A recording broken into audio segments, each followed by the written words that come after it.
Good morning, Steve Townsend from First Farming. It's Friday the 13th of March, unlucky for some. I'm here in South Gloucestershire looking at a fairly silt dominated soil that didn't get established into a crop last autumn, as we all know what happened this last autumn. So we're going to talk through some of the things that we can do to rectify and have a successful spring crop. What do? We waterlog soils this spring, particularly in a no-till situation. Here today we've got a very heavy silt soil which has had a little bit of cultivation because the farm is going to move the tram lines or set some new tram line widths, and so we can have a look at what would be the best management process going forward this spring. I brought with me my two important tools, my spade and my penetrometer, because we can give a little bit more science to the reading of what we're doing with the soil to give us more confidence about what we intend to do with the further management of this soil. So in the cultivated zone, which feels a lot softer, compaction is found at around just under 9 inches.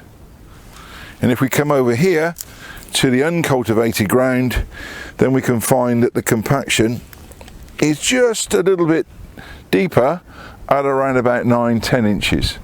So it just goes to show what moving damp silt soils can do to soil structure. We've actually tightened this part of the field up. Anyway, that's history now. What are we going to do now? Well, the most important thing in all crop establishment systems is tilth. Tilth, because all plants, whatever system, that is a key decider is how successful their establishment is going to be, particularly in no tillage, because we're only going to do one operation, and therefore that operation has to be timed right to give us the best tilth. So the key word after tilth is patience. We need to be patient. This field is destined for spring barley now. It was going to go into winter wheat, but obviously didn't make it. Going into spring barley, we need to wait, let the soil dry out so that we can produce enough tilth. Let's not be forcing anything. If we do need to cultivate to improve the tilth, then let's do that immediately before drilling. Because as soon as we cultivate, as we've seen in this area, we start to destabilize the soil. And we can see that that cultivation has had quite a negative effect on the soil structure in this situation. So if we look at our two examples, this is taken from the cultivated and more severely compacted area, and this is taken from the untouched stubble. And the plants look, one looks under stress to me compared to the other. And then if we look at the main indicator, it's not the roots, but the roots are a good indicator, is where we are seeing nodulation on these roots. And for a leguminous plant to invest in nodules, that costs an awful lot of carbon currency within the plant. So we've got nodulation at a good depth. On the compacted one, they're not as deep, and there may be just as many, but they're certainly not as deep. So this one is a lot happier investing in nodules at depth, which at the end of the day is going to be a good indicator of how deep, how good or not the soil structure is. Nodule down there, deepest nodule on this one is just there.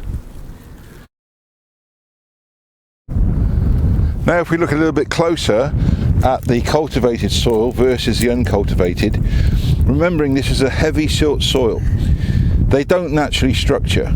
So how do we impart good enough structure is by stabilizing them, ultimately with organic matter, but in the short term with roots from the previous crop. So you can see where the cultivation's gone to, and as I place this soil on the ground, this part just fell off by itself. And that is probably a pan relating to the last time it was deeply cultivated. Whereas the untouched material has a much better looking structure for silt, even though it has got that cottage cheese look to it, but that is as well as you're going to structure these soils going forward whilst we wait for the organic matter or carbon to start to build some structure into it. We can see plenty of root activity, we can see plenty of worm activity, all of which is auguring well. Even here, this is a little bit harder to pull apart. So your hands, even though we have some rooting from freshly germinated volunteers, your hands can tell you an awful lot in how these soils behave.